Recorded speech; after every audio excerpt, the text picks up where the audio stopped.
An entire world is ready for you to start your career teaching the path to wellness. Mastering the science of mindfulness. And the art of coaching. To help clients achieve mental, emotional, and physical betterment of life. Through movement, nutrition, recovery, and regeneration. Because impacting one person impacts a family. Impacting a family impacts a community. And impacting a community impacts the world. Become an NASM certified wellness coach. You're listening to the NASM-CPT Podcast with Rick Richey, the official podcast of the National Academy of Sports Medicine.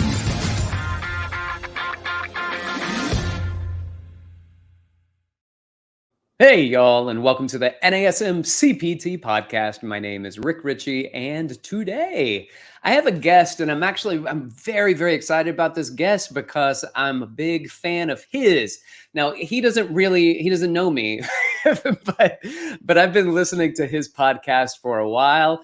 This guest, his name is Rob Gray, and he is associate professor at Arizona State University, and he is the host of a podcast I like to listen to called the Perception and Action Podcast. And I want to introduce all of you to him. And if you haven't run across this podcast, it's a pretty cool one to experience.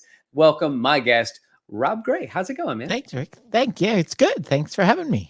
I'm really excited about having you. I found your podcast because I was doing some research on one of the things we're going to be talking about today. And I was trying to look some stuff up on it, and I'm going through, and I found your podcast, and I was like, oh, this is good and not good. It's good because I can learn about this constraints-led approach to training and coaching. But it wasn't good because while I should have been writing more on the constraints, I was actually listening to podcasts that had nothing to do with it as I went down a rabbit hole. So thank you so much for being here. Oh, you're welcome. My pleasure. Yeah, always glad to hear it's useful. I'm sure you have, you feel sometimes you're just talking to nobody, but it's always nice to hear someone. True, I know. And then you get little messages and you get little things from people, and you're like, oh, they're here. They do listen. So, yeah, that's great. With that being said, Rob, first of all, tell us a little bit about you, who you are, your education and background, and then I want to get into this topic of the constraints-led approach to coaching and training.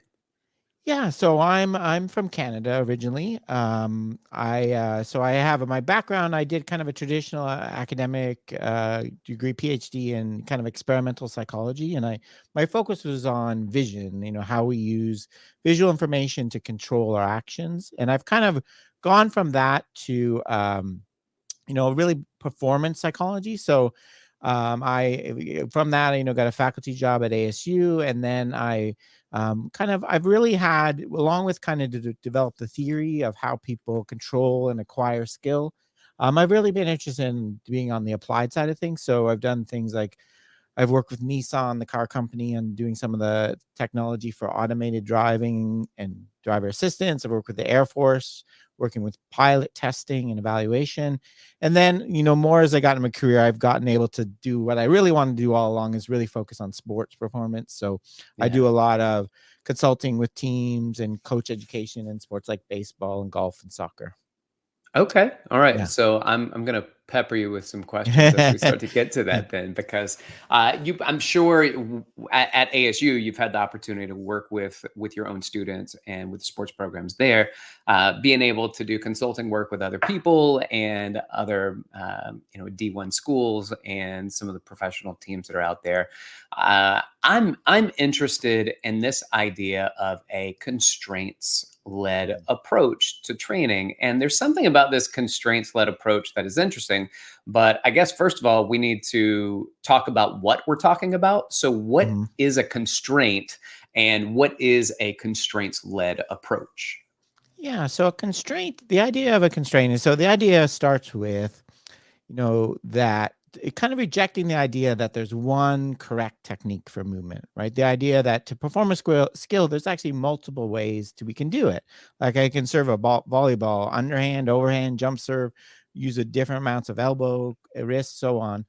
And that's a good thing, but with that comes kind of this problem that famous researcher Nikolai Bernstein identified, the degrees of freedom problem. We have too many options now of how to move. Right. So a constraint is actually something that, the reason we call it a constraint, so it almost sounds negative, is we're trying to take away a particular way, a movement solution, and getting the athlete to encourage them to explore and find a better one, right? There's a lot. The example I always like to give is in baseball. I work with pitchers. Sometimes they're really good pitchers, but they're doing this thing where they're separating their arm from their body too early when they're throwing. And what that does is put all the force in their elbow, which is really, chance of injury. So the old way that we would try to do that is we give them specific instructions. Hold your elbow in, remove, move this way. Now what we do is we add a constraint, which is something you can be related to the task, the environment, or the individual. The constraint I add is a connection ball. I make them hold a rubber ball basically between their arm and their body. And what that does now is it takes away the solution of separating the arm too early. Because if you do that, the ball falls out and goes backwards. And I tell them I want it to go forward. So a constraint is something we add to practice to get an athlete to explore different ways to move without telling them how to move, right? We're kind of rejecting the idea that the coach knows the answer. The coach is helping the athlete find the answer through this constraints manipulation. So in some of this, and I love that you brought up the degrees of freedom, because that's something that I've been trying to slowly bring into the world of fitness and personal training, that there are degrees of freedom, and that it's a complexity that is pretty fascinating, actually, that we try to figure out how to walk, stand, move, perform.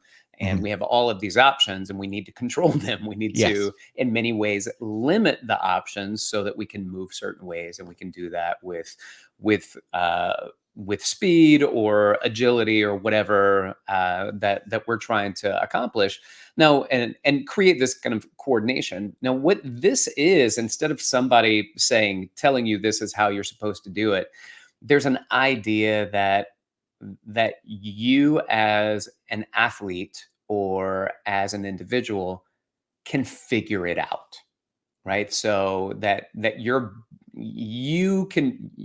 don't have to be told everything. You just have to be given a few constraints, and then you yourself can figure out what to do with those constraints that lead you to move in a path or a pattern that makes it a little bit more efficient for you. Is that correct? Yeah, that's it. That's exactly correct. And the fundamental idea is that, another term, self-organization, right? Our body, if you leave it and you encourage it in the right way, it'll organize itself. The example people always use is a flock of birds is a great example of self-organization, right? They fly and swoop around, they don't hit each other, and they dip and dive where there's no one telling them what to do, right? They're just organizing themselves based on trying to keep away from the other bird beside them. So that's essentially what, this new approach to skill a lot of people are getting into, is the idea that our body will figure out all the details of what your elbow should be doing, how much you bend, and so on. You don't need to prescribe that as a coach or, getting the athlete to figure that out kind of consciously. You just have to kind of guide, being more of a guide than an instructor. So my basketball coach when I was a kid at the YMCA, who was very, very focused on getting me to hold the ball directly underneath my wrist and shoot. I'm going to tell you, I was so small, I needed two hands just to get the ball to actually leave my hands. So it just didn't work for me, but it was like an authoritarian coach who just decided this is the right way that you're supposed to shoot a basketball. And you're saying that there's not necessarily the right way to do things. No, and the more we look at skillful athletes, and the example I was talking about someone else on this in the other day. If I did you just a black on white picture of Roger Federer versus Rafael Nadal, could you tell the difference of who is who? Yeah, because they move in different ways. And when we start to analyze those skillful athletes, we see they're not doing all exactly the same thing. They're doing slightly different things to get to, you could shoot a basketball with a higher arc, or a lower, shorter, faster speed. So there's a range of different things that are possible. And when we look at kind of good athletes, we see there's more variability between athletes. And also the key point that we like to make in this is there's also variability within yourself, right? You can't be successful in sports by moving exactly the same way every time, because the conditions are changing slightly. You're becoming fatigued. Your opponent's doing something different. The weather's changing, right? So in order, even for myself, I need to be able to move and do slightly different things and be adaptable to my conditions. Oh, wow. I like that. I haven't even ever thought about it in that Yeah. way. That is so true. It's a very good point. All right. So for those of you just coming in, this is Rob Gray, and he is the host of the Perception Action Podcast, and he is a professor at Arizona State University. And today we're talking about the constraints-led approach to coaching or training when you work with people. So I'm going to follow up now, Rob, with a question about Newell's model of constraints, which looks a lot like your podcast logo when you see that written out. And there are three components to it. So can you talk to us about Newell's model and those three separate components, which you kind of talked about just a moment ago when you were explaining? Yeah. So Carl Newell had this idea. It comes from developmental research, not sports research, interestingly. He wanted to challenge the idea that the way that children develop is all kind of pre-programmed by their genetics. And just, they go through these certain critical stages. You start walking. His idea that was what skill emerges on its own, right? Happens on its own in the face of the constraints you're faced. And he identified three basic types of the constraints. There's the environment. So we're talking about kind of general things like weather, the the surface friction. Are you playing on grass? Have they cut it recently? The organism constraints. So what you bring to the table in terms of your height, your speed, your action capacity. And then the main one that coaches and trainers influence are task constraints. What are the rules of the sport? What am I allowed to do? What is my goal? What kind of ball am I playing with? Am I playing futsal with a small ball, or soccer with a regular soccer ball? So his idea is that we kind of solve these movement problems based on the constraints around us. And this is kind of important for a lot of reasons. What we do is, as human beings, we kind of optimize our behavior around the constraints. So one of the examples, I work in baseball a lot. So if I give you a task of hitting off a pitching machine that's set on the same speed all the time, that's a constraint. What you're going to learn is how to hit 85 mile an hour fastballs. You're not going to learn how to hit when the speed's changing, right? So we need to make sure we manipulate the constraints so you develop kind of this, that word I use again, adaptable skill. You can adjust to different conditions. So that was his idea. That the triangle on my logo, it's definitely based on these three: task, organism, and environmental constraints. Gotcha. So what would some of these examples maybe look like within a fitness or a weightlifting, not just sporting, if you have any examples that you can relate to? Because I love what you talk about when you say, I want to figure out how to apply these things, as opposed to just conceptually, know that these things exist, but how do you make these applications? And I think that's what I'd like to get to now. Like, what are the applications? How can these be used? What are examples that fitness professionals can use to help people move better without necessarily saying, keep, I don't know, your heels on the ground, or, when you lift up into a clean, make sure you're not doing a bicep curl, but you're adding this kind of shrug and tuck. Yeah, that's a great question. I think, the key point I'd like to make, though, is it's not just letting the athletes do everything on their own. There's still, a critical role for the coach to identify, I don't like that. That could cause injury. There's a better way to do it. It's just how they take that information and go. So, there's some really good examples of, I think there's a good study on weight training using constraints-led approach. So if I want you to keep the bar closer to your body on a deadlift or something, you say, the typical way is we give you very internal instructions about how to move. The constraints-led approach way, I could do something like put chalk on the bar and say, your new task is to lift while leaving a chalk mark on your shirt, right? And the key difference is I haven't told you how to solve the problem, right? I haven't told you how to move differently. All I've given you is this new goal, right? The other kind of examples we give, we kind of do again, with baseball pitchers, sometimes they don't land square on their front foot, kind of rotate it a little bit. So what we actually do is we take them in the sand, basically make them throw in a sand pit. And what that does is it kind of exaggerates it. And so now we've kind of added this, changed the constraint of the environment, the surface, that is kind of encouraging them not to do that anymore, right? Because they're going to fall over. Now it's actually worse. So that's kind of the key idea, thinking of ways, what can I add to the environment? It can be rules or instructions, change in equipment, change in the layout. One of the tools I like is, with weightlifting, is things like aqua bags where they have water, in a container you're holding. Now that's adding a constraint where you can't get too off balance, right? Because the water is going to slide all over. So again, that we're adding these new things to the practice environment, the training environment, without telling the athlete the solution to what we want them to do. Specifically, move your body in this way. We've added something that's encouraging them to try something different. I like it. Let me ask you a question about the pitching, the example that you gave with the pitcher and they land in the sand. Does that initially lead to less effective pitching outcomes? And is that kind of the goal where we say, all right, well, you're landing this way, your pitch isn't going to be as fast, or it's not going to be as on target.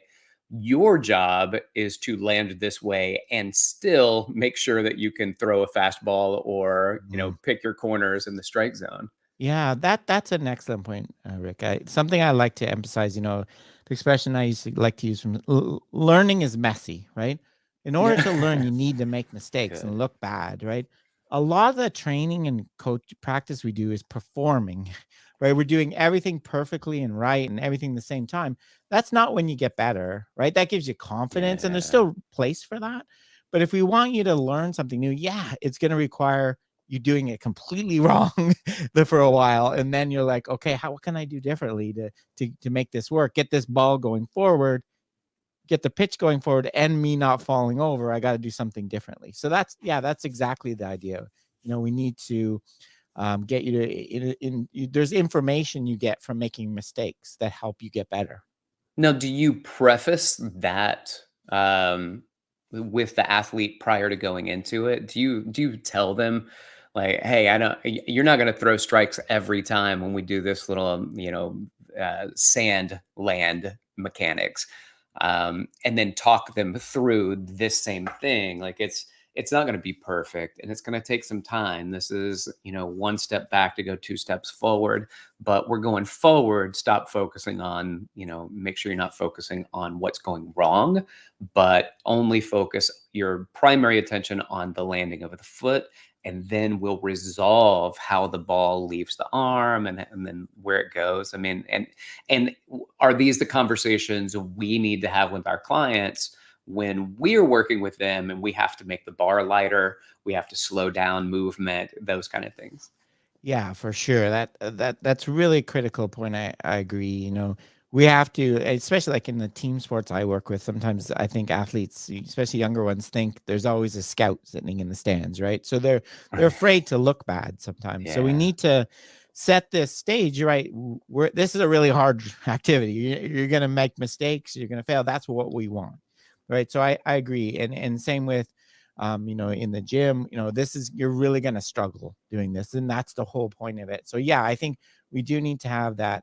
Sometimes the term we use in sports science is self-regulation, right? We need the athlete to understand what the goal of the practice activity is and get them involved sometime in the discussion about the planning and how it went and things like that. So yeah, I think that's a really, really good point. I think it's also interesting. You talked about the team dynamics, and a lot of times it's, if I'm working and my peers are around me and they're seeing me, that's probably worse than having a scout there sometimes, is that my peers are faster than me now. They're hitting more consistently. They're jumping higher. They're moving better. And I see this a lot when we do performance drills with people in workshops with trainers, and we pull out the agility ladder. And I can talk to them about how to land. I talk to them about arm action, what I'd like to see. And then the moment we say go and we have two ladders lined up next to each other, it's no longer focus on the movement. It is, can I move faster through these rungs than the person next to me? And that's where we like to have that conversation. We talk about knowledge of performance and knowledge of results, right? And this is where I'm trying to push the knowledge of results out. Like, did you get there faster? That's not something I care about. I care about how you do it initially. And so learning how to do things, and yes, there are certain, there's variability in how that can be performed. But the problem is that a lot of times, do you want to be fast or do you want to be coached? And that's a big deal for coaches, is whether or not you can slow down enough so that you can implement some of the cues that I've just provided. Yeah. Yeah, I think there's a few points there I would resonate with. One of the, I think to your last point, this kind of a beneficial variability in moving in different ways is not to deny that I call them invariants, or sometimes the word attractors. There's certain things that have to be there, right? You need to transfer force effectively. You need to do these different things, or you're not going to be able to run fast, right? There's certain things that have to be there. The other things around that can vary, but there has to be certain, fundamental key features. And I think, pressure can be good in a lot of different ways, but I think, having peers, having too much, you're right, can be, it can break the skill apart. It's good to prepare people for pressure of the competition, but if you're right, if you're trying to achieve specific coaching goals, that can be the social pressure from other people is very, very strong effect. Right, for sure. I don't want to keep you much longer here, and I know that I'm going to have you back, and we're going to be talking about cueing. So let's wrap up this idea of constraints-led approach and just an overview again of what it is and how we can implement it. So if you can just give us an overview, and I know this is a deep subject, and we're like, hey, you got 20 minutes to talk about it? So So constraints-led approach to me is, there's some basic principles. You start with, it's used to kind of, you want to take away something the athlete's doing or performer's doing in order to move them somewhere else, right? So you add a constraint. So another example is, in soccer, if I have a player that's holding the ball and not attacking and just dribbling in the middle of space, I can make them play in a smaller field, right? Or with more players. That's a change in constraint. I'm taking away that solution because there are going to be players all over them now, right? So they have to interact. So I got it. I'm taking away something that I don't like and encouraging them to explore and try different things without telling them exactly what I want them to do, right? So that's kind of the fundamental constraints-led approach. And there's some really good books coming out on it for specific approach. And I didn't mention, I'll get my plug. So I have a new book where when there's a whole chapter, How We Learn to Move, my new book. I have a whole chapter on the constraints-led approach and some examples and kind of these key principles. I love it. Thank you for plugging the book. Because I definitely want to get in on that one. That's amazing. So for those of you that, as we're wrapping this up, I want to point out that this is Rob Gray from Arizona State University. He's got a podcast called the Perception and Action Podcast, and it's a lot about performance and motor learning, motor behavior, and learning the kind of optimizing ways to perform. And that's why I like listening to the podcast, because he's smart guy, he's easy to listen to, and I feel like I learned something when I walk away from the episode. So with that being said, Rob, to sign out, do you have any way that if people have questions, they want to reach out to you, or if you're on social media, if they want to follow you, that you want to provide? Yeah, I think the easiest way is I have a website, perceptionaction.com. that where I have all the information about the podcast, my book, and then all my social media. My email, robgray@asu.edu, is a good way to contact me. But I am on Twitter a lot. If you're not too toxic environment for you, you can find all the information there. Excellent. All right. Rob, thank you. And for those of you who are with us, thank you so much for sticking with us, listening to the podcast. If you want to reach out to me, you can do so. I'm most active on Instagram at dr.rickrichy, or you can email me directly, rick.richey, RICHEY, @nasm.org. This has been the NASM-CPT Podcast.